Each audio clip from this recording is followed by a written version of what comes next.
Hi, I'm Danielle Harris. You might know me from some of the Halloween movies or Hatchet movies or a bunch of other random shit. And you are watching Without Your Head.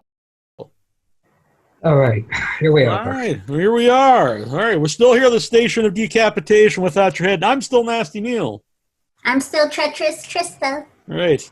And we're joined here by, he's got all kinds of titles. An animator, he created Jaws, a set designer, art director, production designer. He's an artist and a director. And probably a lot of things I'm missing. Joe Alves is on with us. It's very good to have you here. Thank you. Yeah. So, what can we talk about? We can talk about anything you want. Jaws, huh? Yeah, well, no, we could talk about a lot. There's got a lot of things here going on. But since we did just have David on, what's that been like to be part of this making of the Monster Project? Well, it's interesting. All this has come out about the same time. David approached me about this. We had a number of old Jaws people interviewed at my house. Tom Joyner, who was an assistant director. And it's like I forgot about Jaws for a long time, even though I do have a website and I sell copies of my storyboards. But in February of this year, I was flown up to Seattle to watch a stage play, three days of rehearsal on a stage play called Bruce, is the name of the shark. And they had, in Seattle, great repertory theater group. They flew two people from New York, the person that plays Stephen and the person that plays me. And so that was interesting. It was really not about the making of it was more the beginning of the movie, how it started and Stephen's reaction and all that. So that was interesting. And then, of course, with the virus now, I don't know what's happening to that. But at the same time, this year, I have a book called... Oh, nice. Have you seen this? Yep, Designing Jaws. Yeah, this is on Amazon. And so I worked with the writer that going through every detail of the making of the shark and stuff. And Greg Nicotero was a big fan. He wrote the intro. So, I mean, the forward, I should say. Anyway, yeah, Jaws has now come back very strongly. And it seems like right now with the epidemic, people have a lot of time. And I've had people come in with hundreds of things to sign, you know, where we used to do shows. We're not doing shows now. So it's and obviously the 45th anniversary, Universal had called me to do a number of podcasts to promote it. And I did an hour and a half one with Kevin Smith, and he was a big Jaws fan. Mm-hmm. Anyway, so that's what's happening now. You want to hear about what used to happen? Yeah, of course. So we'll start with some Jaws, and we'll work on some of your other projects. We'll talk about some of your other projects too. But just designing the shark, like because it's a shark, so it's something that we know. Like, so what went into that? Because you don't want to make it too much like a monster. You want to make it look like a shark. Oh, no. Actually, you see in the book, what happened, first of all, is I was on the picture very early, before Stephen was on. David Brown and Richard Zanuck were the producers of Sugar Land Express, Stephen's first movie, and I got to know them. Anyway, without going into a long story, David Brown's wife, Helen Gurley Brown, who was the editor of Cosmopolitan magazine, read this book, not a book, it was galley sheets of this thing called Jaws, of the new writer, Peter Benchley. And the studio wasn't really interested in doing a shark movie. And so David said, if I send you the galleys, could you do preliminary drawings based on the book? So basically I'm just going to show you these kind of things. Oh, wow. And so I did all based on the book, which was a little different. And so I would talk to Stephen about doing this movie, and he wasn't brought into it yet. They had some other director in mind, but the guy kept calling it a whale and not a shark, and they got rid of him. And Stephen wanted to do a pirate movie.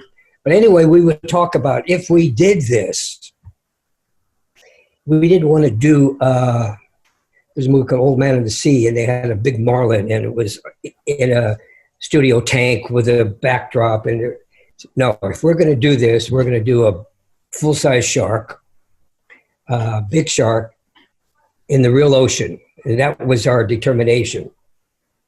Long story short, after I completed all these drawings, we had a meeting in Marshall Green's office, who was the head of production. And he was sort of favored this story because he lived on a boat. So he loved the ocean.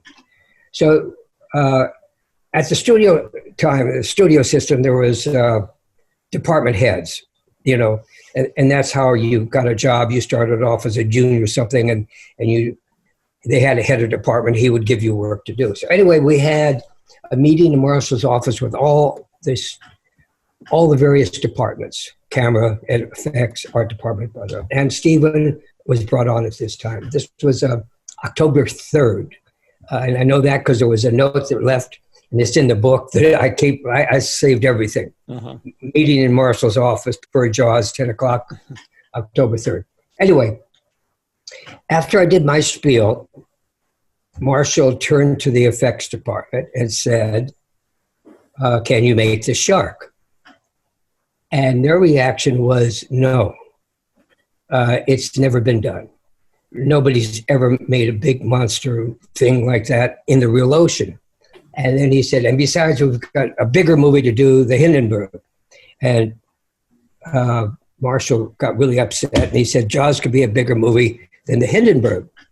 And everybody laughed because the Hindenburg was going to be their big movie, not this little shark movie. Because I really was thinking about, a few $1 million is all for the shark.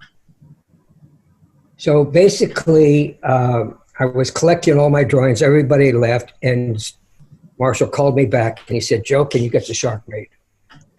And being ambitious, what have you, I said, yeah, I'll certainly try.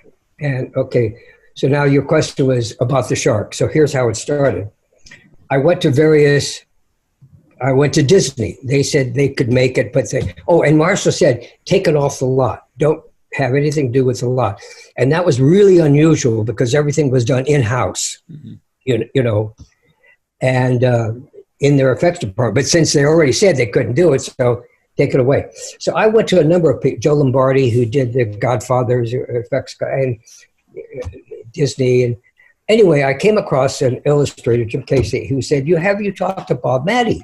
He did the giant squid in 20,000 Leagues Under the Sea.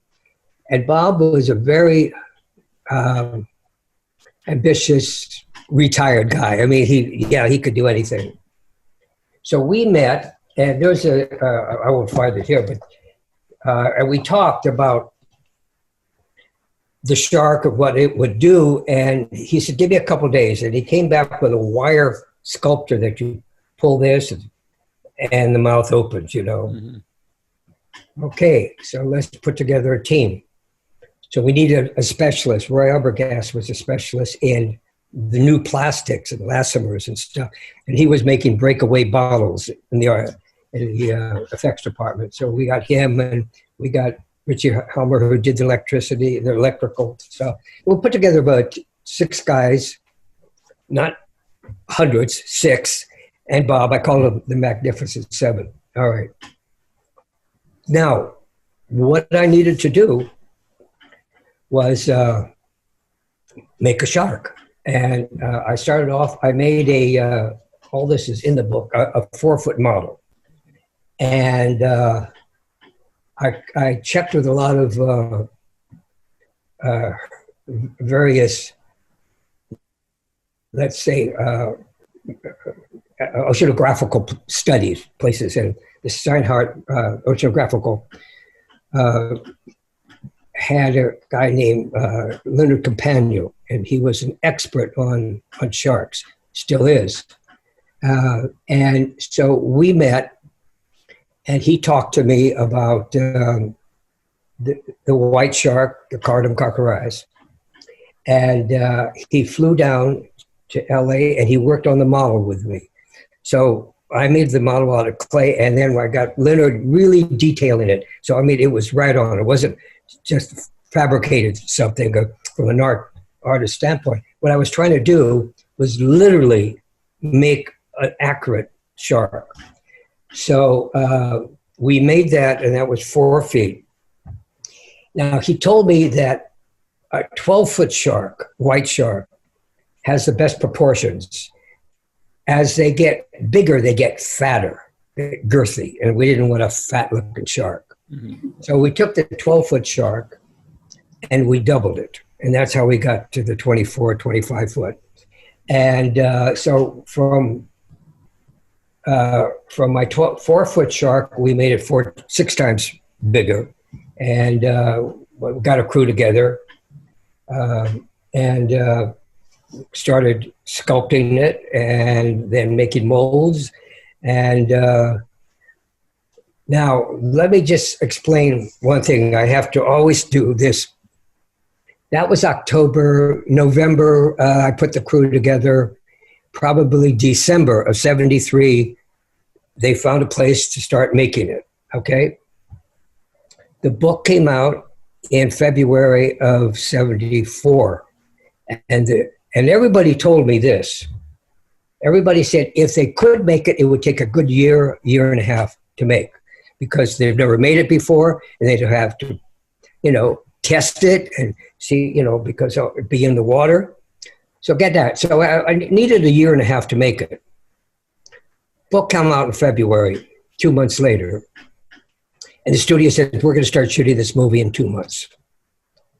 So I have to defend the shark not working because we never tested it. I would put it out there, and if it worked, we would shoot it. If it didn't, it was a test. So that's basically how the thing started. Yeah. Is that easier or harder to design something based on something that exists, like a shark, as opposed to making something that no one's technically seen before, like an alien or something? Process is the same. Mm-hmm. As a designer, you get a script and you break it down. And in this book, there's the writer wanted to put this in, but he has my total script breakdown, page by page, on a yellow sheet. And it comes up to, I need an old fishing boat, so you research that. And I want to give it more character. Same thing with Quid's shot. So it's all a set. So the idea of we're making a model of a shark is going to look really like the Cardum cockerize. Or if you're going to make a monster, you still start off the same. You start with sketches, and then you make a model, clay model or whatever, and you proceed that way. So it's a how should I say it? There's a process. Now, with Jaws, I was the production designer. Art director, production designer is the same thing. It gives you like you're the head of the department. But I was a night gallery. I did 26 sets a week, and they gave me credit as an art director because they didn't start giving production design credits freely until the mid 70s. Just a few people got it on big movies. So basically, you just you take. I used some set designers in the art department that were regular, and proceeded to make the shark in Sunland, California. And then, since I was the only person, Stephen was coming aboard, and Stephen eventually wrote a script. If you read the script or see the movie and then read the book, you'll see that the film is much linear than the book. There was no relationship between Brody's wife and the ichthyologist, or they had the mafia involved in that. And so and then when Carl Gotti came and started writing, it just became much more linear. We have a problem. The mayor was resisting the problem. The sheriff, said we have a problem. And then we go out and, work with this shark. Anyway. No, it's been very interesting. And, you said earlier about, everyone still asks you about Jaws. Why do you think that is? Why do you think that Jaws has stood the test of time and it's always, being discovered by new audiences? That's quite interesting. Obviously, you met Bryan Singer and Kevin Smith and Greg Nicotero, my writer, Dennis Prince. They're all about mid-50s now. Mm-hmm. So they were really, when Jaws came out, they were very young. Jaws 3 was like one of the first one they could go and pay and see. So the first 3 Jaws were very instrumental in their career. And a lot of them talk about it. Now, I did Jaws 1, 2, and 3, and then I just wanted to forget about sharks for a long time. And it seemed to have gone away until the turn of this century. For some reason, we started doing shows, and I had storyboards I would sell. And I would have kids come up to these shows, and I said, well, your parents weren't even born, But why it suddenly became so popular, I don't know. But this century, a lot of interest in my storyboards and hearing about it. The book is doing quite well. So my interest became, because people wanted me to sign things. I will tell you this. 2 years ago, they had Catalina Island had a museum, and they wanted to do a 6 months show of Jaws, sort of like their Amity, you know what I mean, in Catalina. So we had a show, and I had original storyboards, which I very seldom put the originals out because they become sort of scarce. And Greg Nicotero made the 3 characters full size from he's got an incredible facility. And they're full size with hair on their arms. And we had the original cage and original barrels. And so we wrote a book, the first one, or Dennis did, on Joe Alves designing Jaws. It was a thinner book, wasn't long. And what was interesting is we had a screening outside, big screen near the museum. Everybody, it was a outdoor theater kind of thing. And I wasn't planning on watching the movie, but Julia, who was ahead of, introduced me to the crowd and, blah, blah, blah. And then I was ready to leave. And then she said, oh, and Joe's going to talk about the movie afterwards. So my wife said, sit here and watch the movie. Now, here's what I realized about the movie, because I was on it and involved in it in so many ways. And I'll tell you a couple of things about the head coming out of the bow. So I sat and I watched the movie, but it had been some time, so I wasn't really concerned about the technical aspects. I just watched it as a movie. Mm-hmm. And what makes that movie really good is the 3 guys, the relationship between those 3 guys. The sheriff who didn't want to be on the boat, the ichthyologist, young smartass, and the old, fisherman in his terrain, on his boat. And that was what worked. And then when the shark came, it was like, oh my God, And something else I want to clarify, because I hear these experts on podcasts saying the shark didn't work, so they used the barrels. Absolutely not true. If you see on my storyboards, the barrels are in the book. Mm-hmm.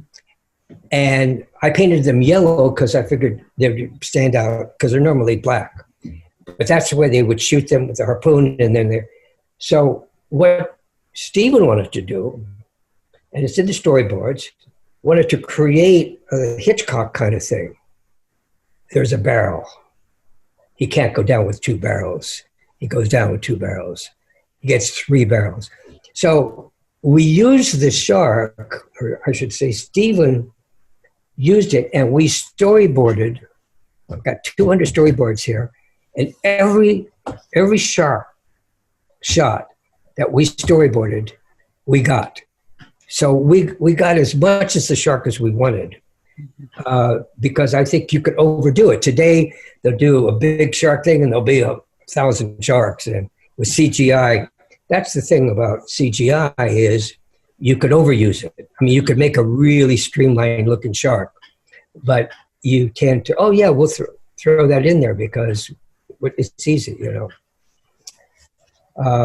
Anyway, I agree about I also think with CG, a lot of times they'll use, like you said, use too much. They'll also use too many. Like if it's an army of people or an army of monsters, it'll be like 1 million, where it's just after a while you don't even care about it then because there's. I always use this. I refer to this way. John Wayne has got 25 cavalry, and he comes, and then there's a hill, and 100 Indians show up on the hill. Mm-hmm. And, oh my God, 100 Indians, but we got guns. They have arrows. But today they would do 300,000 Indians. You know, right. I mean, it's over. I mean, they did that on some of the remakes of Star Wars. You know, the 5th one or so, these creatures. And you say, come on, it's over the top. You know, so to me, Jaws had more the mystery of the relationship between the guys, and then the shark comes. Mm-hmm. So the problem was it didn't work all the time because we really didn't have a year to do it, to test it. And so we had 3 sharks. One that went right to left, one left to right. And so the other backside of it was open to get to the mechanics. And then we had the one on the big platform that you could sink, and it had a crane and a track and stuff. So I'd go to Bob, I say, what's working today? And he said, well, I think maybe left to right shark. And I go to Stephen, left to right shark might be working. And we go out to the storyboards and say, let's see, that's 182, 183, 184. And we tell everybody this is what's happening. So everybody had an idea, the camera crew, the prop people, everything. This is what we're shooting tomorrow. We needed a whole day to prepare. So I said, if it works, we shoot it. If it doesn't, it's a test. And basically, that's the way it went, you know. Mm-hmm. Go ahead. No, I was just going to ask, I was just saying about the theme song, like, because the theme song is the theme of Jaws is like so iconic. Like, when did you first hear that? Well, let me tell you, what John did was incredible, you know, with the 2 notes. And in the play that I was talking about, mm-hmm. they have character, and Stephen has made this movie, and he wants John Williams to write the music because he did Sugarland Express. And there's a sort of funny, but this is, you know, in a play. And Stephen is telling John says, this is it. But John, they're paying you too much money to write 2 notes, you know.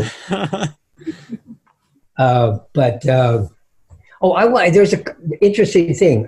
You mentioned in the last show, you live in Cape Cod. Yeah. You've never been to Martha's Vineyard. No, I've never been to or Nantucket, actually, but yeah. Where? Nantucket. Yeah, I've never been to either one, actually. But yeah. Okay. So after I got the shark working, we didn't have a big department. I didn't have a location scout, you know. So I flew to New York and met Peter. And also, besides wanting to find a wonderful village, I needed to find a bay with 25 feet depth and very small tide so that Bob's platform thing could be sunk and raised up. And so I couldn't have a big tide. And in the West Coast, they have 12-foot tides. So I was looking for a small tide and the bay. So that also, looking for the village. So I had charts of the whole area, the marine area, and the depths of the water and all that. So I met Peter, and I said, where did you write this for? And he said, oh, let's see, Sag Harbor, Covington, Montauk, no place specific.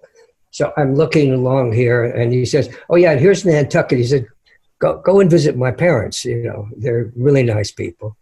And I said, what about this island, Martha's Vineyard? Oh, there's nothing there. I've never been there, but there's nothing there. So this is what he lived on Nantucket. So they would go to Woods Hole. Why would you go to another island? So basically, I scouted all that area. I took the boat to Nantucket. The water was too rough, and they turned back. And then I saw, oh, here's a boat to Martha's Vineyard. Oh, nothing's there, but I better look anyway. So, so it was, Woods Hole had a little too much character. Edgar Town, Woods Hole, yeah, and Menepsha, and then I found this bay right on the way between Woods Hole. Between Edgartown and anyway, it was 25 feet deep and it had a 2-foot tide. So that's where we're going to shoot that. And Menepsha was great for the quids and all these little fishing. That became certain problems too. So I came back and I got Stephen. I took pictures of 35 millimeter, and we'd have to develop them, and then we'd do a pan shot and put it on. You do this for when you scout. Same thing when I did Close Encounters. You don't just show one mountain. You give the director a choice. Mm-hmm. And so I gave him, but Martha's Vineyard seemed to be it. And so anyway, I just thought that was sort of amusing. That yeah, it definitely is. Yeah. What's that process like, scouting these locations? Is that a fun process? It also seems like it'd be very time consuming. Yeah. Interesting, because I had a speech I did in February. The Art Directors Guild gave me a Lifetime Achievement Award. So I did a speech. Greg Nicotero introduced me, and Stephen did a video. And so I talked to them about scouting for Devil's Tower, scouting for the unusual mountain. Another movie, I won't go into that too long. They didn't want to spend more than $2 or $3 million. Very low budget sci-fi movie until Jaws came out, and then that gave Stephen more ability, and then I ended up building the biggest set in the world at that time. Anyway, so what I did is I looked for an unusual mountain, and there was Shiprock, Chimney Rock. I looked at this monument, where the monuments are, and I probably 7 or 8 different unusual. And then I think Carl Gottlieb was looking at the map. We were in Verna Field's office. Verna was the editor of Jaws on the Academy Award, and then she became a vice president. She had an office, and we'd go hang out with her, Mm-hmm. And looking at this map, and Carl said, oh, you should look at this Devil's Tower. So anyway, I'm telling these people, I said, when I was scouting that, I drove 3,000 miles looking for a strange-looking mountain. I said, but today you just Google it, right? Right. But you miss all the scenery along the way, Mm-hmm. So it's filmmaking is so different today because you just get on and you Google something. Or before you got into a car. On Sugar Land Express, we drove so many miles on Texas to find different roads and different things, but that's what you did. Mm-hmm. So now I don't know if it's better. It's less time consuming, but is for an example, Arches Park. I looked at Arches, and it was great, but it didn't work out for Close Encounters. But it did for Geronimo. When I was doing Geronimo, I said, wait, I need a place with some really interesting. Oh yeah. So in other words, by physically going there, Mm-hmm. It gives you an experience Mm-hmm. of, oh, maybe I could use this some other time, you know. Right. Yeah. Anyway, I'm talking a lot. No, I find it very fascinating. Love it. Yeah. Did you have a question, Trista? Earlier, I think you mentioned that you sell storyboards on your website. I was wondering if you could tell the audience the website. Hang on, I can't. I have. What do I do with that? Just a second. Yeah, take your time. No, here it is. Okay. You got that? Movies of Joe Alves. Let's see here. Oh, yeah, www.joealvesmovieart.com. Perfect. And see, that's the kind of thing that I sell. And, you know, in the book, oh, God, you can see there's just page after page. And, you know, like there's the barrels. We had planned this all the time. And, you know, it's dramatic. You have this yellow barrels and there's the boat. And you know what's down there. You don't have to show them, you know. And so, yeah, that's oh, there's Steven. Anyway, so that's the website. Yeah. So Thank you. Yeah. I know I want to tell you guys something. Yeah. So, first of all, going back to John Williams, and I'll go into something else. When the shark would work, it would make really weird noises with the valves and, you know. So once Stephen would say, you know, cut, everybody would laugh. That silly shark. It was just a prop to us. Do you know what I mean? When it's sitting there like this, and then, okay, get the shark working, Bob. And then, okay, here comes a dumb shark. And it does, you know, everybody laughed. So when we had the screening in the LA area, I thought, oh my God, they're going to laugh at this shark, you know. And I sat down, and then John's music comes. And then the shark, and they screamed. And I thought, oh, I guess maybe this is going to work. Now, they had a first screening in Texas. And Stephen came to me and he said, we have 4 screens. I think we can get 5. But there's a couple things we need. I need to have the bow of the ship breaking when the shark, and they're singing, show me the way to go home, boom, boom, and the shark. So I build a lot of things at my house. I build half my house. I like to work in wood. And so I told Stephen, no problem, I'll build a little hull. So Stephen came over, we got a camera somewhere and with a hose, and we shot that boom, boom, boom, breaking. Now he said, there's another one I want, and that's when Dreyfus goes down and he drops the tooth, and we see the hole in the hull.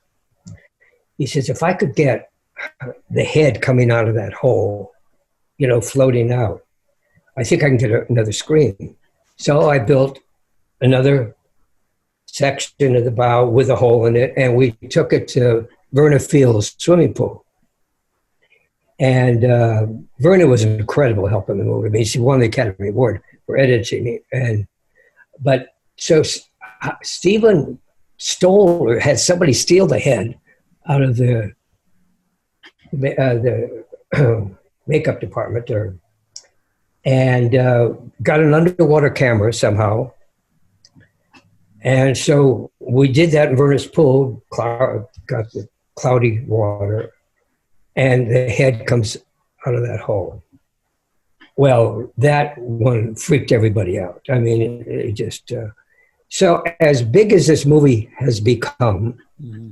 It was also shot a little bit in my driveway. It was shot in Verna's pool. Even though there were hundreds of people, there were probably a half a dozen, you know, really serious people. Obviously, Stephen, Bill Gilmore, who was the production manager, who really sort of put this stuff together. You know, Verna, who was incredible editor. Verna and I shot some second unit on the first Jaws. So it was a small team that really, really tried to. The crew was very disciplined, but they got really tired. I mean, if you sit on a boat and wait for the. Now, here's a big problem. When I scouted Edgartown, it was in January. And everything that I scouted all over the East Coast was snow on the beaches. Mm-hmm. So when I found this bay, it was a beautiful bay, and the beach was just covered with snow, and it was just dead out there. Come July, June, July, August, it's just loaded with boats from, Hyannis. They just, in fact, Walter Cronkite had a boat there. So Stephen's idea was that these guys are so isolated that he didn't want to see any boats out there. In fact, that's where they break the radio. Mm-hmm. So they're totally isolated. So it's the three of them and the big shark. Well, Stephen was, for a young director, I got to tell you, he was so strong and say, no, I'm not going to shoot if I see any boats out there. I want them totally isolated. So we would say, runners out there, could you move the boat? Could you sail this way? And some people would cooperate. Other people said, no, absolutely not. I'm going to do what I want to do. Free country, right? Yeah, but could you just help? So studio and executive really getting upset. Steven, why doesn't he shoot? Because there's boats out there. Well, what's the difference? Well, the difference, today we could just remove them, just Google them out. So that took a long time, and the crew was really, really getting tired. And I experienced this on Jaws 2 when I directed about 85 days of second unit, and just sitting on the boat and waiting for the shark to work or something to work. Anyway, that's what created such a long shoot. It wasn't necessarily just the shark. It was the environment. My fault in that I was so in love with Martha's Vineyard and everything, not realizing what would happen. Yeah. And it was very, very difficult. So you mentioned Close Encounters. So could you tell right away like how much different like the budget was, and just how things have went from doing Jaws with Spielberg and Sugarland Express and now on Close Encounters? Let me tell you about Close Encounters. First of all, Stephen was going to do a movie called Bing Along and His Traveling All-Stars.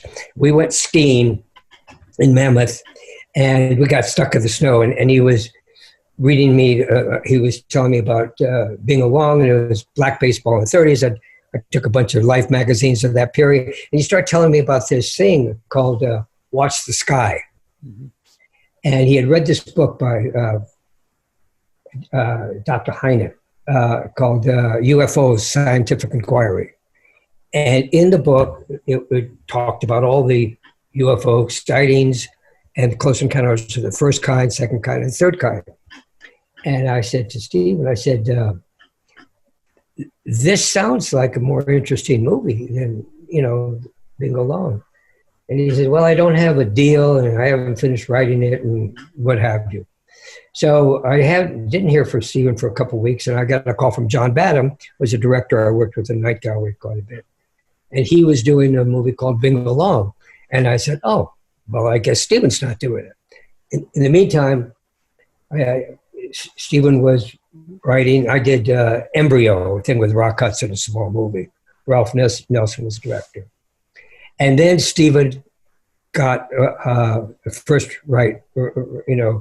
script, first edition of Close Encounters. He changed it from Watch the Sky. My first script I got from him is Watch the Sky. Mm-hmm. And John Veach, who was vice president he was head of production at Columbia. And he said, Joe, this is a low budget. I always love that. This is a low budget sci-fi movie. Everything's going to be done on the back lot or at the soundstage. But you need to find one interesting location. So I went off and looked at the location. Now, then John said, Joe, you're going to build a set. Because at first it was not a big arena. In the script, they were just out in the desert, and it was just a group of military people wanting to experience this thing. You know, John, when they heard that the shark,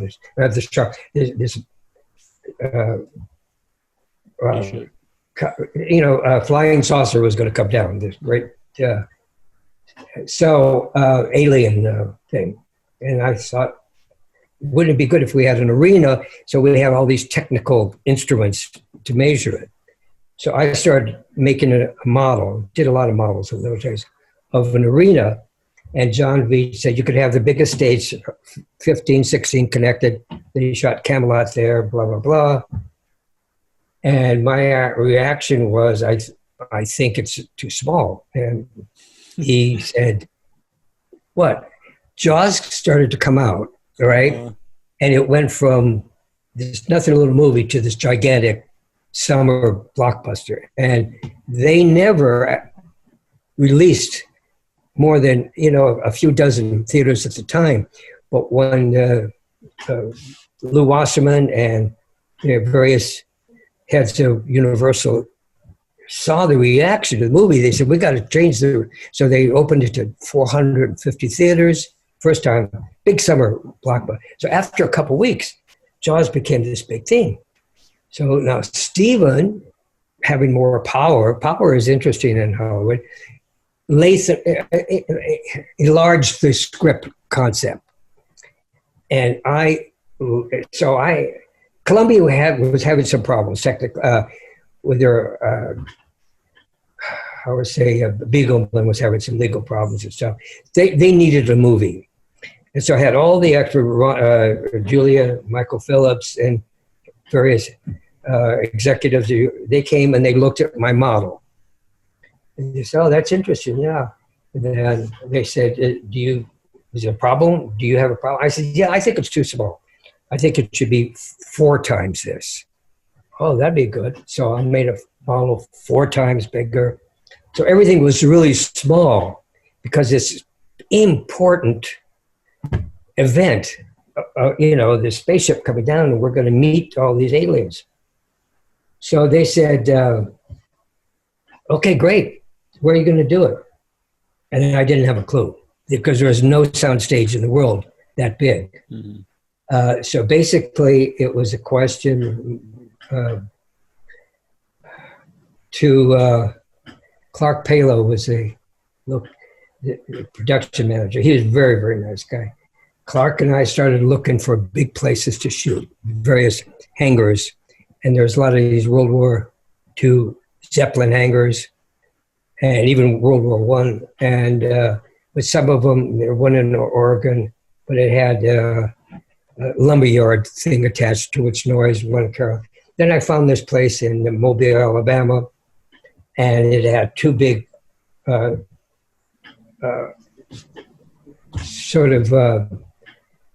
hangars, but we could extend it. It was 300 feet square, and I could extend it another 150 feet. So as Steven's concepts grew, as Jaws became bigger, it gave us more power.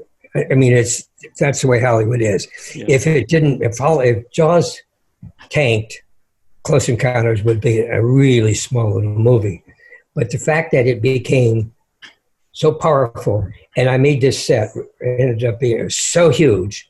But that's the way we did things then. Today we do a lot of green screen. I mean, we have a set there where Melinda Dillon and Dreyfuss run up this hill and they look over and they see this big arena. That would have been done in green screen. Today, that was a set I made 7 stories high mountain on rollers that we could roll in front of a 125-foot projection screen and then project with, the big arena down there.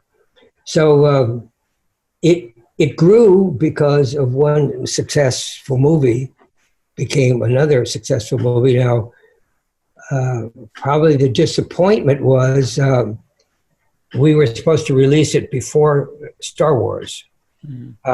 And Doug Trouble got, it got very, very confusing, very difficult. And his involvement, he was a brilliant guy. He did Space Odyssey, the special effects. But it lengthened his time in the visual effects.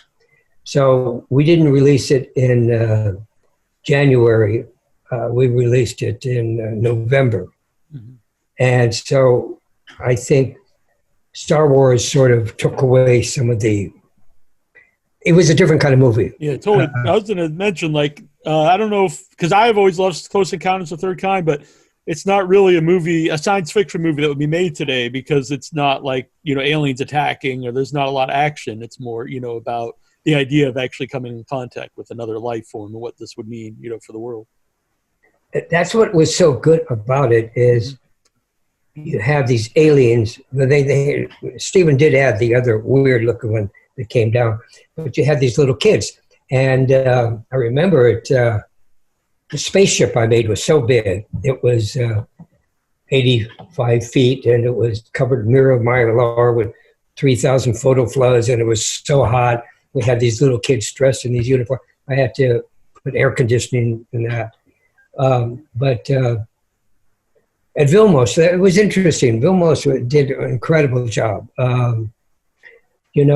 I had a wonderful illustrator, George Jensen, and he illustrated beautiful color. In fact, I did another book, but we had to self-publish it because Sony was too active about what we could do, what we couldn't do. And anyway, let's see, where was I? I was talking about... Close Encounters. Yeah. So the movie became... Star Wars, as they took that sort of initial sci-fi thing, it became so important that Close Encounters was respected. In other words, I got Academy nomination for it. I won the British Academy Award. I lost to Star Wars, but I did get the British Academy Award, and because there were British designers on Star Wars, so it was sort of fun.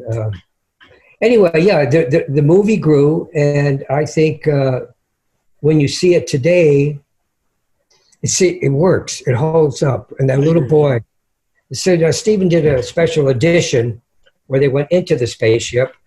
I didn't like that too much. And then ask you about that because the end of the original end, it's just the light, and he walks into the light. And perfect. I agree. It's a perfect ending. And the little boy goes, Yeah. Goodbye. And then it's up to your imagination what's in there. Exactly.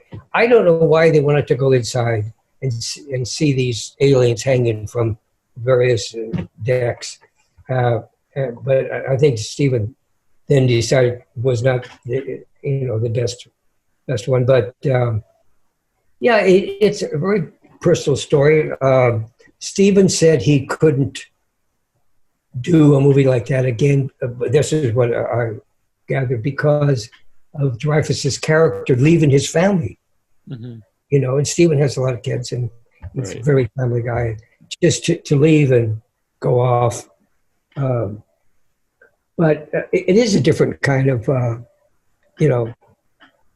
sci-fi. Yeah, to me, that's more what science fiction is. And I actually really like Star Wars, don't get me wrong, but I don't really consider that science. It takes place in space and stuff. It's not really science fiction. It's more of an action movie that happens, or an adventure movie that happens to take place, in outer space. I know it's kind of a snobby thing to say, but I think A Close Encounter is an actual science fiction. Well, it's a different kind of movie. I mean, I enjoyed Star Wars, and I thought that George did incredible job. But I don't know. You can compare them. They're just Sure. totally. Yeah, I agree 100%. So that was the third movie you did with Steven, and then your last one too. Was there ever talks to work again after that together? What happened was he was doing. What was he doing? He was doing a picture.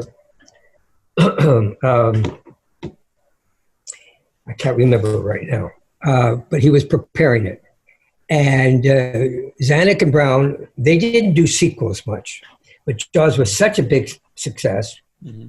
Zanuck and Brown asked me if I would come on and be the production designer. They would make me an associate producer, and that was a big deal to be an associate with Zanuck and Brown. And I would direct the second unit, because I did direct one of the scenes in Jaws. Steven was getting so tired. He left me with it's in the book, with a little Kittner boy. It's on a raft, and the shark grabs it. And so I directed that. And so I was used to, the directing was sort of a natural thing, because you do all the storyboards, you plan all the shots, you know where the camera's going to be. Mm-hmm. And so the director takes the storyboards, and I worked, with him, roughed it out, and then I finished the joints. And so you pretty well know where the camera's going to go for action and stuff like that. So then Bingo Longland is Traveling All Stars. No, what was it? It was 1942. I think his movie. Yeah. And so I went to Steven and I said, I read 42 and I made a breakdown of it. And I said, Zanuck and Brown have offered me, He says, well, I'll give you the same thing. Because we had a really good working relationship. And I said, okay, good, I'll go with you. But he said, well, I don't have a deal yet. And in Hollywood, if you don't have a deal, you don't have a deal. So I had a lot of pressure to do Jaws 2. And so we split up then. And when I came back from Jaws 2, he asked me to come in and do some other stuff. But he was already well into it. And so we kept in communication. I think then I got involved in 2, and then he called me about what was the one he did with the kid. E.T. E.T. Yeah. By the way, it's 1941. Robert Perez here corrected. 1941. Yeah.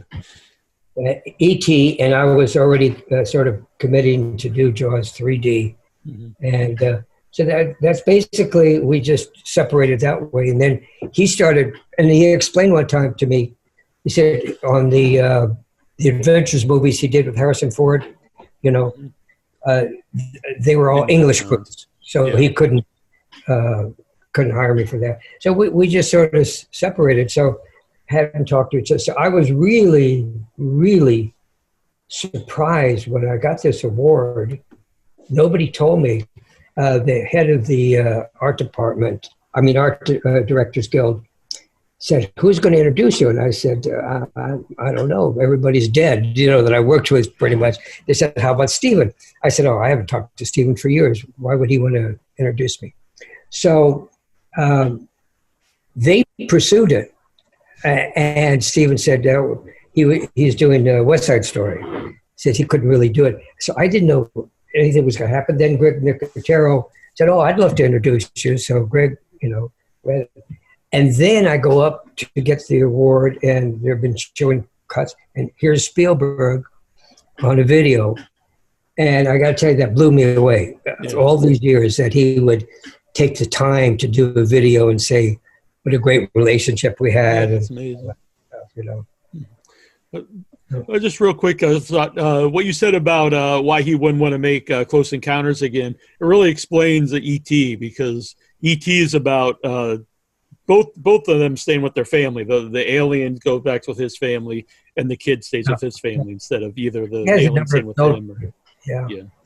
So that's what I heard. That's what, I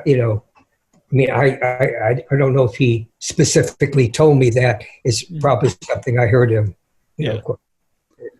It's just, So But was Jaws you know, 3, the plan was the plan always to be 3D? no. What happened was I was doing a thing called The Ninja. Irv Kirshner was the director, and I was into it about 6-7 months. I made Scout in Japan. I came back. They hadn't cast it yet, and that was for Fox. Fox changed ownership, and they canceled everything that was not cast already or shooting.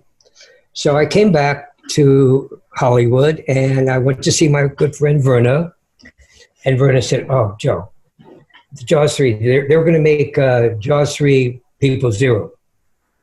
Joe Dante was going to direct it. Mm-hmm. And it was a movie making fun of the people that made their most successful movie. I mean, it's sort of bad taste, Yeah. you know.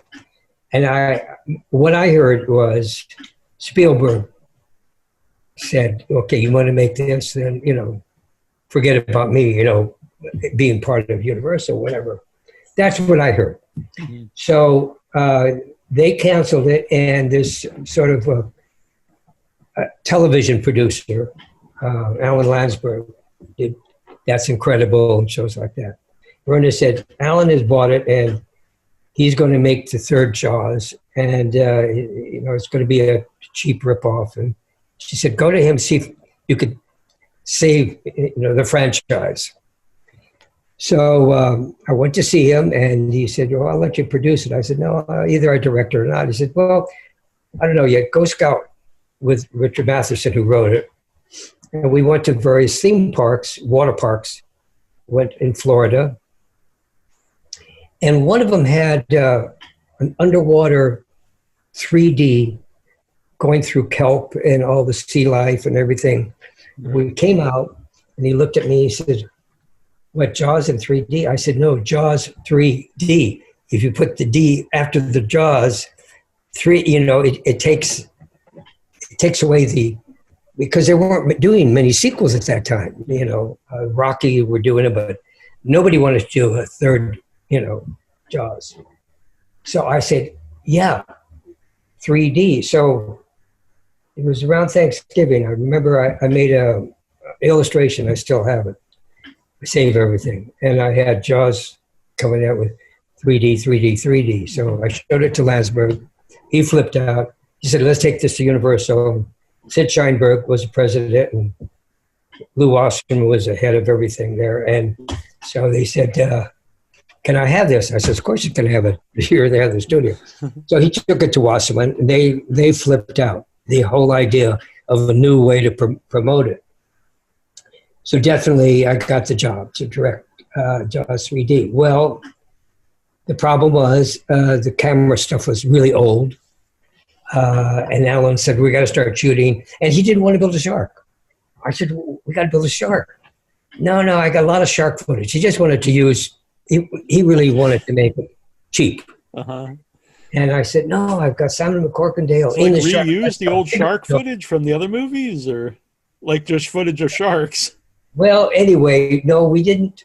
We built sharks. We built a 35-foot section because Simon is in it, holding the thing. But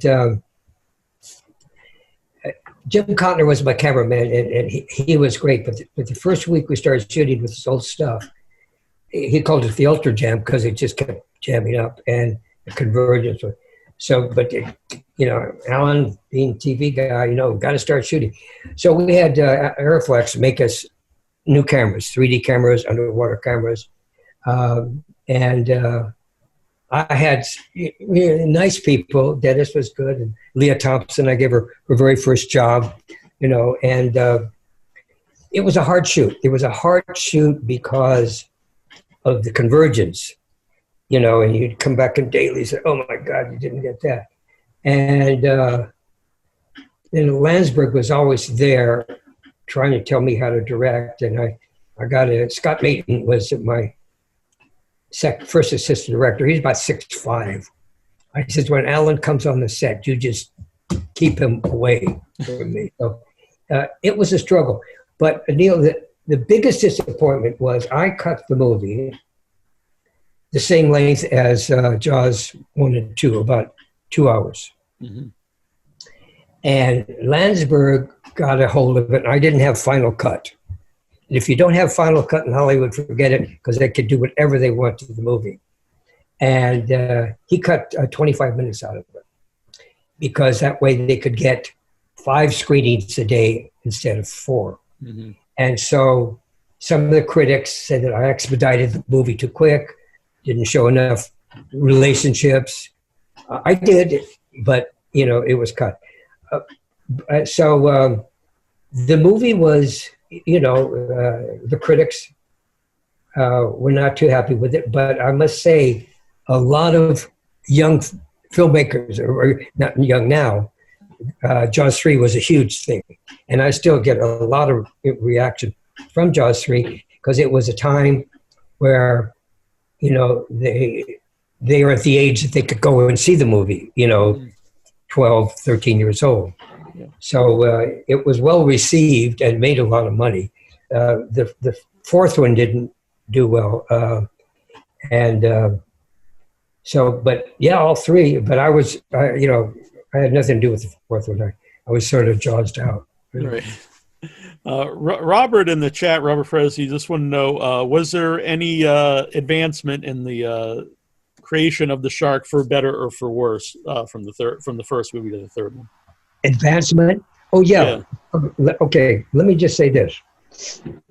On the second one, John Hancock, they hired to direct it. I was just finishing Close Encounters in Mobile, Alabama. And incidentally, I used to go on Sundays with this girl that had greyhound dogs. She used to run on this beach in Pensacola. And I said, God, if we ever did a Jaws 2, this would be the place to do all the water stuff, because there's just beautiful beaches and no boats out there. I mean, it was, in the Gulf. So anyway, I got back and I hear they're doing Jaws 2. And, I wasn't involved, the thing with 1941. And then, so when I came on, they had been working, they got Bob Meddy back, but they were doing it in-house at the studio. Now, the first set of 3 Jaws cost $250,000 to make. On Jaws 2, when I got back, they were working on it. They were doing it in the studio. They'd already spent $2 million because they were just charging money. Oh, charge it to Jaws, charge it to Jaws. And then John Hancock had this idea that the shark was going to flip and do all this stuff. And Bob would do whatever, the director wanted. Excuse me. So I sort of calmed it down and started doing the storyboards and what we needed. And I went scouting with John, and a really nice guy, but he while he was preparing Jaws 2, he wanted to do a play with Tennessee Williams. So I met Tennessee. That was a big, Tennessee Williams, Yeah. He was doing a play in L.A. I said, but John, you got so much to prepare, I mean, we got the shark, we got this, Edgartown, and all that stuff. So we started shooting, and Tom Joyner went from assistant director to production manager. And first day of shooting, it was 3:00, and John wanted to wrap, and it was just kids on the wharf. And he said, "Oh, Joe, it's difficult. I'm not quite sure." I said, "John, if this is difficult, wait till what we get to with the shark." Anyway, I started doing second unit, walk and talk stuff, people, background stuff, and he worked with the kids. Then I went down because, as I said, we were going to just do the walk and talk stuff, Martha's Vineyard, and then all the shark stuff we were going to do in Martha's Vineyard we had done Martha's Vineyard. We're going to do in Florida. So I had a crew down there. And then I heard they fired John, and they were going to shut down the movie. And I came back, and then I went to talk to Ned Tannen, and he says, "Oh, do you and Verna want to direct the second one?" I said, "That would be a pretty good idea, because I'd have the editor, and we would." But the Directors Guild wouldn't let us do that. you couldn't fire somebody and then have like the cameraman take over. So there was this director, Joe Schwartz, that did a number of night galleries. And I liked what he did. And so I introduced him to Verna, so he came aboard. So then we took the Shark and we sort of streamlined the mechanism. We had a lot of experience. The big problem we had on the first one was salt water eats up electronics. Mm-hmm. So the problem was with the Shark on the second one wasn't that we had any problems. It all worked. It's just that the studio thought they were now influencing everybody, and they wanted more and more and more Shark. Because if Jaws was a big success with the Shark we used, if we used more Shark, would be big. Not the right concept. Mm-hmm. But I did a lot of Shark with the Shark breaking through the transom of the kids on the boats and stuff. And so, the Shark worked fine, but things happen. For an example, I directed a sequence where the Shark grabs a helicopter. And it's just amazing. You go out there and it takes 8 o'clock, you're out there, and by the time you anchor the effects boat, the camera boat, and then they anchor this helicopter. And I thought, gee, a shark eating a helicopter, but it had pontoons, so it really looked like a seal, mm-hmm. 2 seals. And we made fiberglass blades. So the first day we're all set. After 3 hours, they start up the helicopter, and what happened was the blades flipped over. And the next day, the Shark turned and it grabbed the camera boat. And then that's the second day. The third day, it finally grabbed the helicopter, and it was perfect. So nothing's easy on this ocean. But the Shark worked incredibly, on the second one. It's just they wanted so much, and then with the director and Bruno, they cut it, less Shark. So anyway. Was directing something you wanted to continue to do? You mean after? Yes. After Jaws 3D.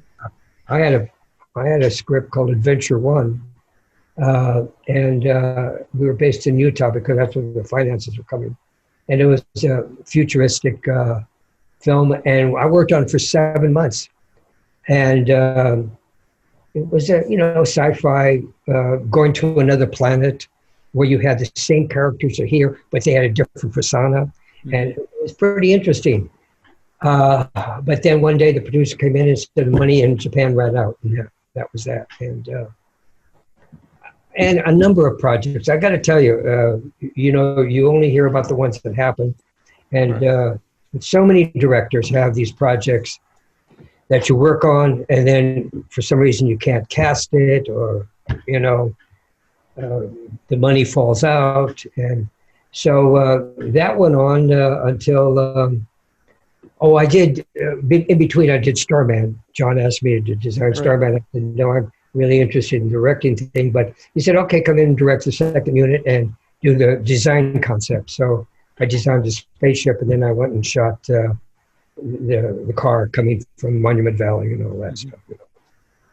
So it's, and then go on, sorry. Yeah, go ahead. No, that was it. I was just saying, you said John. If people know, it's John Carpenter, and what was that like to work with John Carpenter, Escape from New York? Because I believe that's a lot lower budget film than after you did, Close Encounters of the Third Kind. Let me tell you, real quick. I was scouting a movie I was going to do called Out in Front, about Formula One racing, and I had raced for a number of years Formula 2 cars. And so it was a subject I was really close to, and went all over Monte Carlo, France, England, whatever. And I got back, and the studio that was going to do it had been sold. And then 2 weeks later, my father died. And it was like, and then so my agent, Phil Gers, called me, and he said, Joe, you got to go back to work. You got to design a movie. I've got this young couple, Deborah Hill and John Carpenter. They're, were his clients. He said, why don't you meet with them? they're going to do a movie. I think you get along with it. So I came on, I met John, and John had done, Halloween and The Fog, and nothing over $300,000. And I think they had 5 or 6 million for this, huge, for there. So I said, okay, this could be fun. So it was a little. John is very relaxed, very, yeah, okay, it was cool. Deborah was a real go-getter. I mean, she passed away much too young, but we became really good friends. She'd come over the house and stuff, and Jamie Lee Curtis with her, they were good friends. And so I had a good relationship with her, and I was more aggressive than John. I said, we got to start scouting this thing. We need a bridge with a wall, or we need a wall and then add a bridge. And so Barry Bernardi was the location guy. So we started looking all over, and we found this bridge in St. Louis. Oh, first of all, John and Larry Franco, who was first assistant, we went to New York, and we went at the top of the towers, Twin Towers, and we looked at New York. We said, "Oh, we can't deal with New York. Too big of a deal." Mm-hmm. So we didn't shoot in New York. We shot one thing in New York.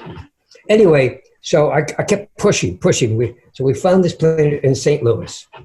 And so we found this bridge, good-sized bridge, but nobody was using it. So I built this 200-foot wall. And so then I found downtown St. Louis is under urban renewal, and it was just incredible. Old buildings we could really, mess up. So Claudia was the decorator. We just brought tons of garbage in every night and shot that. The thing that was great was we shot one day in New York. It was Statue of Liberty. So I had built the whole government, area with these sort of A-shaped buildings. And I had an entranceway, and that was a military area.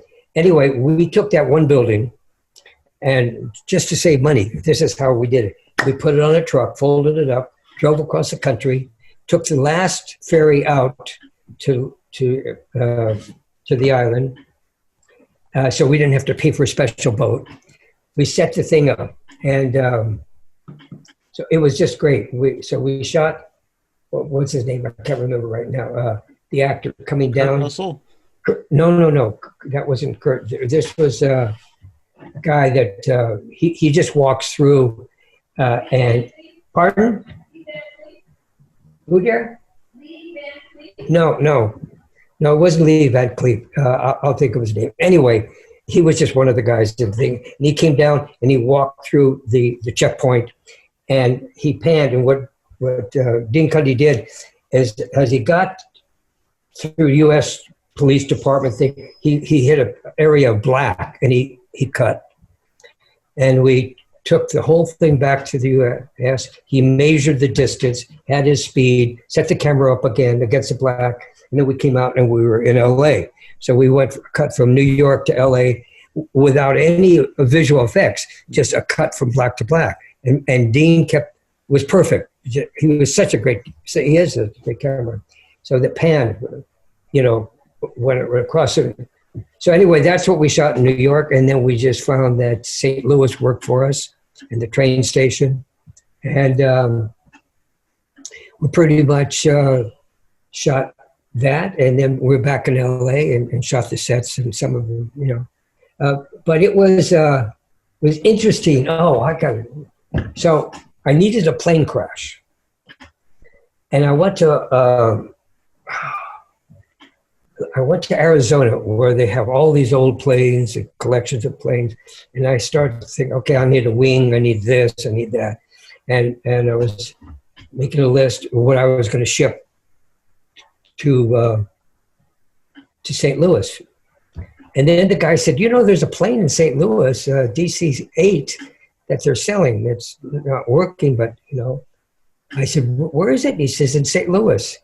So I went and I bought this plane. It was DC-8, but I took the props off. and I cut it in 3 pieces, and we, at night, so we didn't have to get permission. We did all these things. And then we did this shot of Kurt Russell walking by the crashed plane, and we set it on fire. And then we do take 2, and I tell Roy to put the fire out, and he says, I can't, it's magnesium, it's gone. So anyway, that worked out. So, I bought this plane for $3,000 or $4,000 or something like that. So it was like interesting going back to, saving money. And right. And Kurt was great. Anyway, that's me. Trista, do you have a question? I'm sorry. I'm wondering, you've worked on so many epic films. I'm wondering which one you would consider to be your most challenging. I think they're all challenging. I mean, in a different way. Either I had great communication with Stephen, so that relationship worked out. And obviously, Jaws was very, very challenging because I was in a different position as an art director. I really was responsible for getting the effects department. Normally, the production designer doesn't have that much to do with it, but physically, every day is a shark working. Close Encounters, obviously, the big set. Escape from New York, budget considerations. Geronimo was another very, very difficult. I built a huge encampment, and the director didn't shoot a master shot of that. Sort of upset me because anyway. I can't say that there was any one that was more challenging. Every time you get a script, it's a challenge. And to what degree, it's how much money you have, where you're going to do it. Are we going to do it in location? We're going to do it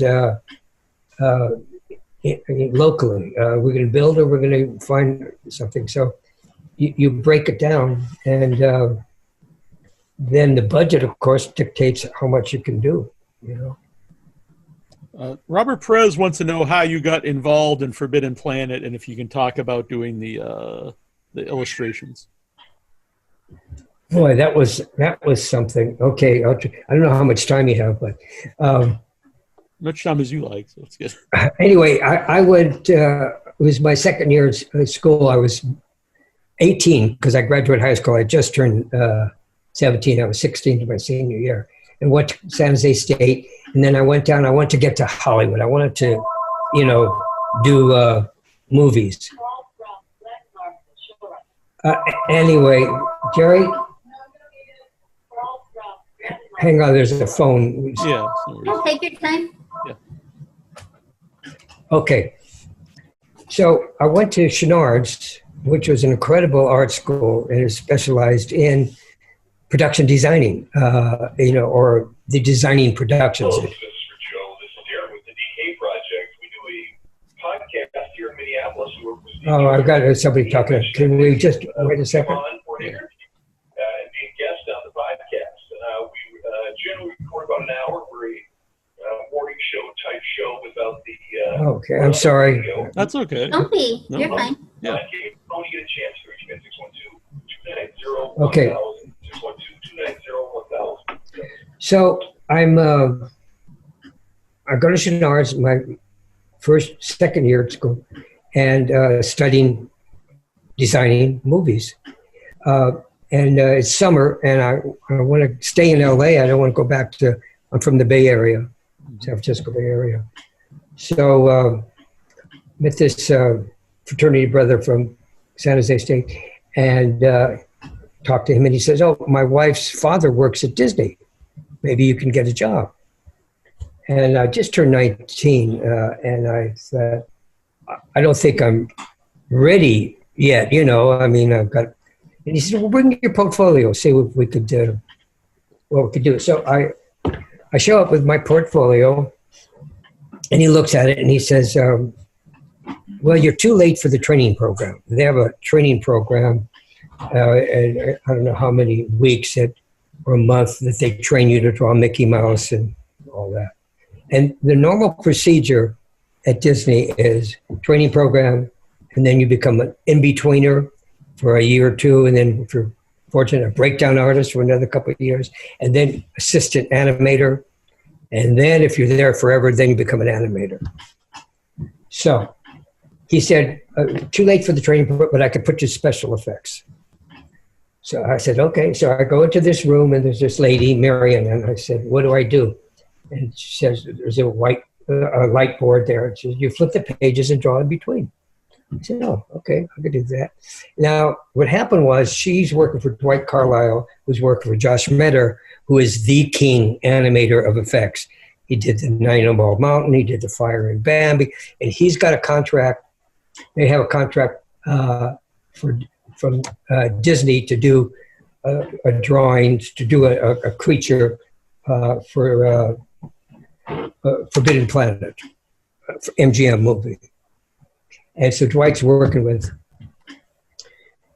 Josh, and she's working with Dwight. And then so after a while, we're drawing this thing on these big CinemaScope papers, and not just 4x3x4. It's big, and you're flipping. And then she, after a couple of weeks, she said, "I have to leave. What you just work directly with Carl." So I start working with Carl. So I jumped right away after a month or two being a breakdown artist with the assistant to the big animator. And I'm working for him for a few weeks, and he has to go to the hospital. And so now I'm assisting Josh Metter, 19 years old, and I'm drawing the id. And it wasn't a thing where you draw and you ink and paint it. We had to render every cell, every drawing. We had the hot and the cooler part of the id. So now I'm assisting him, and I'm handing work out to other people, and I'm an assistant after 3-4 months, which generally takes years. And so that was a great learning process. And then I went on and I worked on Sleeping Beauty, and I'll just tell you this story real quick. I'm working on Sleeping Beauty, and there's fairies. She's holding a cookie. And this guy reaches over and he says, no, the cookie should look like this. And it's Walt Disney. And Walt would physically come and work on your drawings with you. So that was, anyway, that was my Disney experience. I was there for a couple of years, but I really wanted to do live action. And so I went off and worked on a live theater to do sets. So. Mm-hmm. Was there any jealousy from your other animators that, you went, so far, young? I think there was a little irritation. There were some younger people, but I guess I was pretty lucky. Mm-hmm. And after a couple of years, I wasn't treated as well as they, the thing about movies like that, if you're part of a big studio, when they have a big film, everybody's busy. When that ends up, then they started, I should say, eliminating a lot of people because the crews are smaller, because they don't have a big project until they get another big project. So it was just towards the end, I think, I really think I want to go off and do something else, Yeah. But it was an interesting experience. Most people that were at Disney, they were pretty much there, for their life. Yeah. And you could be an assistant animator and be there for years. And maybe your big deal would be an animator and you'd draw Mickey Mouse or something. Yeah. Well, you mentioned Spielberg and John Carpenter, but another, iconic director you worked with at a young age would be Alfred Hitchcock. What was that experience like on Torn Curtain? That was, I was an assistant art director. Frank Arrigo was my sort of mentor. I loved Frank's thinking because Frank came from Review, who eventually bought Universal. So there are a lot of television guys. So I was doing a lot of television. And Frank, when he was at Review, he also had directed a lot. So he taught me how to think as a director, when you're designing sets, not just worry about all the little fancy details. Think about how it's going to be shot. What's most important angles and stuff like that. So I started assisting him, and I learned a lot. We did Change of Habit was Elvis Presley's last movie. Wow. And so I was fortunate. I worked with Mick Jagger and Elvis Presley, big icons in the music business. Anyway, so he got this job on Torn Curtain, and Hein Heckroff was a German production designer that came to do the ballet sequences because he had done Red Shoes, ballet, and all that stuff. Really nice guy. So basically, Hitchcock, and I'll have to explain this. Hitchcock had been an art director in England before he became a director. And I remember one day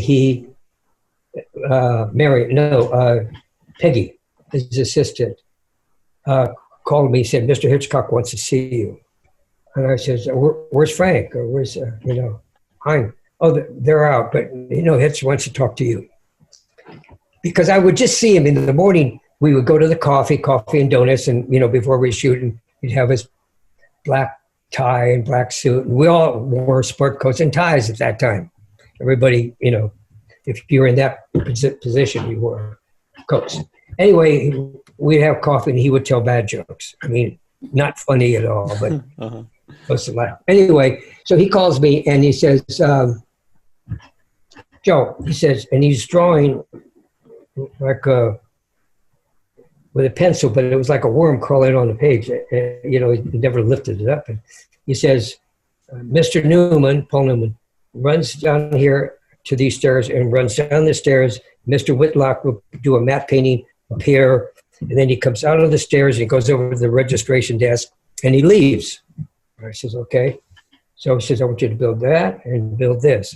I said, well, what about the reverse shot? What about this? No. Just build what I'm going to shoot. And that was Hitchcock. We built half the sets because he knew what he wanted. He was so into the visual that by the time he shot it, it was like, okay, roll,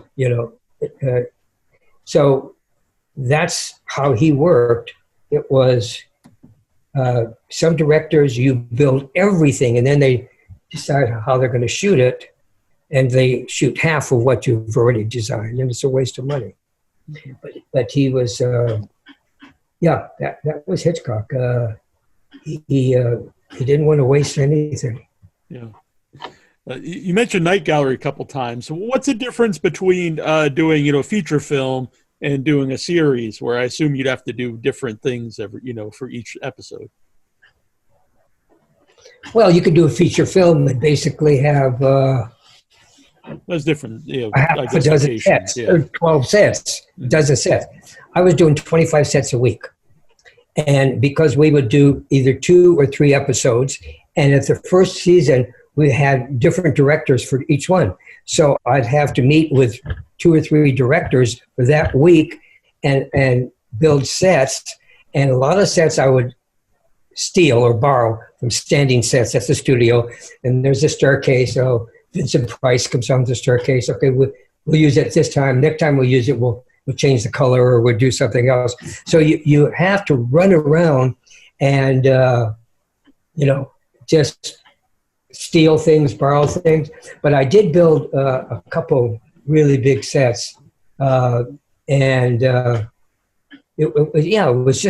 was constant. It was constant. I'd go home or I'd go have a drink and I'd be sketching the thing on a napkin, let's see what I'm going to do tomorrow. Yeah. And we had some pretty impressive people that did the night galleries, Edward G. Robinson and, people like that. Lawrence Harvey. I remember a quick story that I got you here. We did a thing, Lawrence Harvey, Janelle Short was a director. It was called the Caterpillar. And I built a set in Borneo, really turned out real, like a jungle.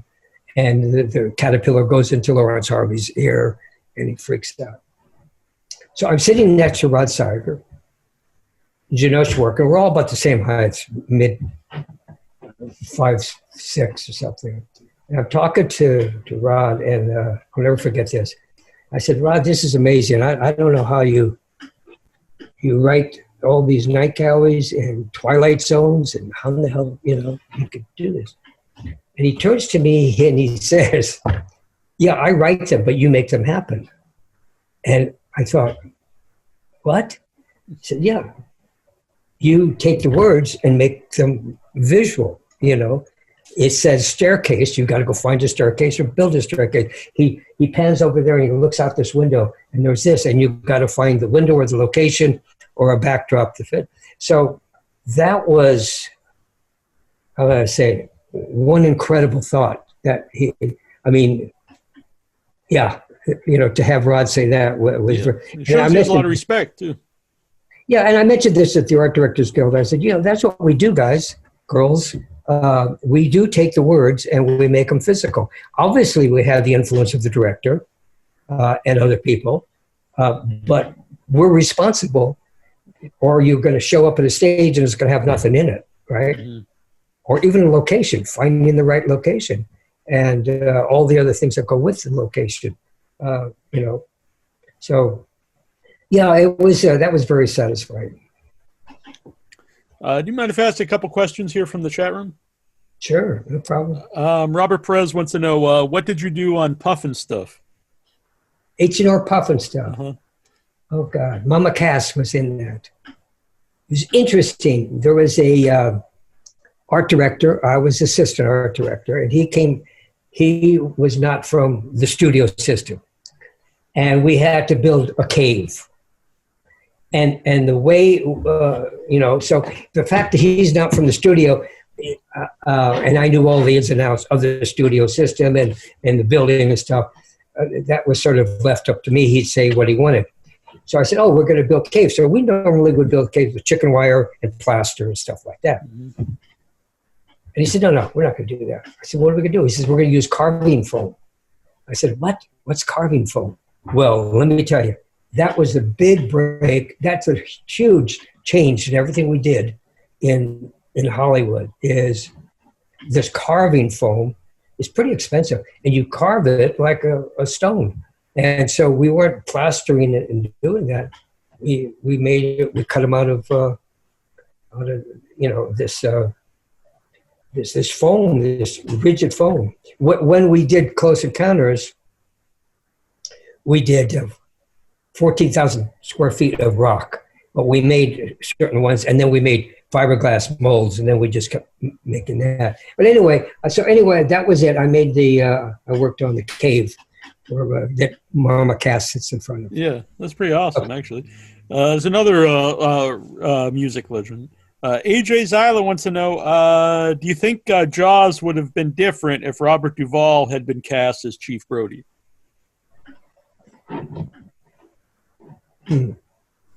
Robert Duvall. I didn't hear about Robert Duvall. There was a number of other people that were being considered. Guy that I did, what's his name? No. I think whoever did it wouldn't have. Robert Duvall, Robert Shaw brought something to it.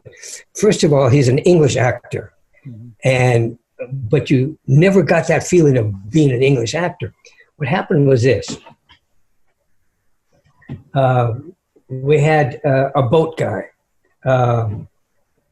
Lynn Murphy, and a really cranky old guy. And when I was building the set, Quint's Shack, he had a little shack where all the fishermen have these little shacks where they keep their fish there.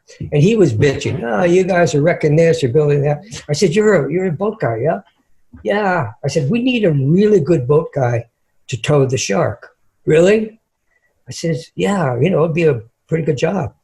So he went over there and he actually helped with the dive planes and all that. So he did all the towing. And he had Susan Murphy, was a very young lady, went to Vassar, was assisting him. But he talked really crazy. So he and Shaw used to go drink every night.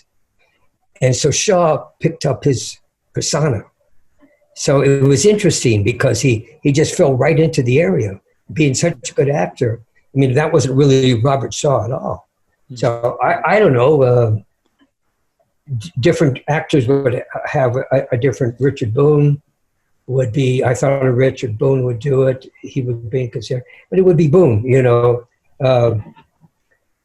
So it's always a weird question because we know these roles already, so it's hard to think of someone else playing it. It would it'd just be a different take on it. Well, if someone else played it, we might ask, how could Robert Shaw have played this role? Yeah. And what about Dreyfus? What if it was a different kind of the Dreyfus character? It was interesting. He didn't quite want to do the movie because he had done Lee Kravitz, and he thought it was Wilson.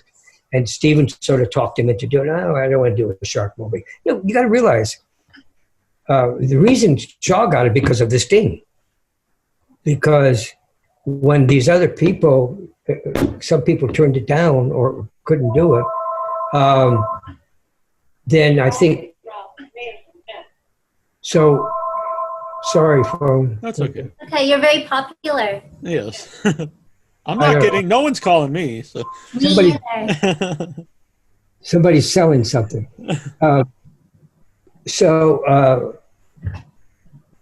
Let's say, with Dreyfus. So Dreyfus didn't quite want to do it. I mean, as I say, this wasn't really a popular movie, there were some big movies being made and we were ignored. I mean, this was the thing, take it off the lot, find a crew in New York. And so I took a painter and a carpenter. That was it. And so when we had a lot of problems on the island because we were there in the way of the summer vacation, a lot of the select people, they weren't happy with us being there, except Stephen was smart enough to put them in the movie. Mm-hmm. So the mayor became this and that. Yeah. So now they're part of the group. And since I only had a painter and a carpenter to build Quint's shack, to build the boat, I used local. And the locals, carpenters, I got boat people to build boats, and Quint's shack, carpenters. So the union pretty well was good. They didn't interfere with me except the camera union.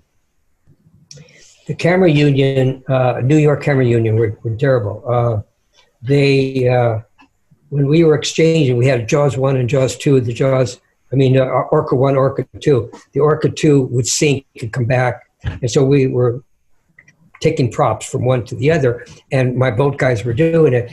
And the New York camera people said, they're not going to shoot because that guy's not a union guy. He's a local. We can't shoot with locals. So that was a pain in the butt. Also, the Teamsters. You mentioned it. What happened with the Teamsters? They had a car, a little pickup that I would be driven around in. But from where I was staying, I had to go down to the beach. It was easier to take my bicycle because there was just crowds of people because it was that time of the year. Yeah, as someone on the Cape, I know about the traffic here on the Cape. God, what's his name now? He called me over and he said, Alves, what's with the bicycle? I said, I ride the bicycle. He said, no, you have a car. And I said, but I want to ride the bicycle. He said, no, you got to have the car with you. I said, okay. So I said, the car could follow me in my bicycle. I was really arrogant, So I would be pedaling my bicycle, and here would be the pickup behind me, and here would be traffic. And this went on till it got a big thing, Joe riding the bike. And I guess I was being stubborn because it made no sense to me. So he really got up all the way up to Lou Wasserman. Joe wants to ride his bicycle. Yeah, he has a right to ride the bicycle. We're paying the driver every day, whether he sits in the car or not, So let him. So, yeah, I can't remember his name because he freaked out when we did Jaws 2, and I limited the shooting to just a couple weeks there. He says, "How come you're not shooting the whole movie here?" I said, "Because of you." I told the driver, the Pickup driver. Yeah. Bratton. Billy Bratton. He ended up going to jail for something. Oh, okay. But they were Hopefully difficult. he's not watching this. Yeah. Pardon? I said, hopefully he's not watching this and doesn't hold any resentment towards you. It's been a long time. I don't know. Not too many people around. It's been 45 years, Let's see here. AJ, he wants to know, this is an interesting question. If you could cast anyone to play yourself in Making the Monster, who would it be? No, that's interesting because I saw the guy that they cast for the play. Mm-hmm. But I mean, any actor today? Yes. I'm not that familiar with a lot of the young actors, but he would have to have. That's what I used to look like. Okay. Black beard, curly hair. Uh-huh. You kind of look like Dreyfus in the movie a little bit. That's Dreyfus and Jaws. Yes. Yeah, we're about the same size. Yeah. And here's the last one I'll ask you. Jamie wants to know if you have any Robbie the Robot stories. Not really, because other than Robbie the Robot was designed by Bob Kinoshita. Bob Kinoshita gave me my first job as a set designer when I was trying to make the transition from animation to set designer, junior set designer at Ziv Studios, on a thing called it was a science fiction thing. I can't remember. Bill Lundigan on. Anyway, it was a sci-fi, and his studio doesn't exist anymore. But it was just funny that Bob, I never knew when he designed that. We became friends. He lived to 104, just died a couple of years ago. But he designed the robot. And so the robot's here, and that's MGM, and we're off doing, we're at Culver, in Burbank at the studio. They're in Culver City, we're in Burbank. So we never really got on the set. It's a separate thing. Yeah. Were you a movie fan before you got into making movies? Okay, I'll give you a story. Oh, God, I got stories. How I got interested, because I could always draw from the time I was like 3 or 4 or 5. I could draw, and I played piano when I was 9, had a little band. But I went to probably 14 years old, went to local theater, Hayward Theater, with a girl, same class up the street, and we went and we saw American in Paris. And we came back at night, early evening, dancing, and so Gene Kelly, Leslie Caron, American in Paris. And then I found out it wasn't made in Paris at all. It was all made on MGM backlot in the studios. And then I found out who's Cedric Gibbons, who's the art director. They're responsible. And I thought, wow, that's a cool job to have, creating Paris in the backlot and all that. So I started becoming aware of what the art directors did. William Cameron Menzies, who did, let's see, he got the first production, Gone with the Wind, and then he also directed. But I started becoming aware of that department and what they were responsible for. So when I went to college, I knew I had to learn architecture, so I majored in architecture and minored in drama, and so I would get that feel of it. So that's it. But I like the movies of the time, the 50s. Very good. So this has been a real honor to have you on the show. I've really enjoyed talking. I'm sure both of us enjoyed talking with you. Talk too much. I think I've talked. No, I think we love your stories. Exactly. We're so grateful for them. Yes. Thank you. All right. Well, we remind the group to buy my book. Yes. Amazon. Art. Well, the reason I'm not putting, but it's not so much about me. It's really about what's behind making a movie. Mm-hmm. And the various people that you don't hear about. Books are generally written about actors, directors, sometimes the writers who write about it, but very few about the cameraman or the designer. Mm-hmm. And that's sort of the beginning, of how it's done. So that was It kind of goes back to what you said Rod Serling told you. You guys are the ones that make this happen. all right. Well, Very good. Yeah, it's been great. I hope you enjoyed yourself as well. take care. Nice talking to you. You as well. What a pleasure. Thank you so much. Bye bye. Bye. Bye.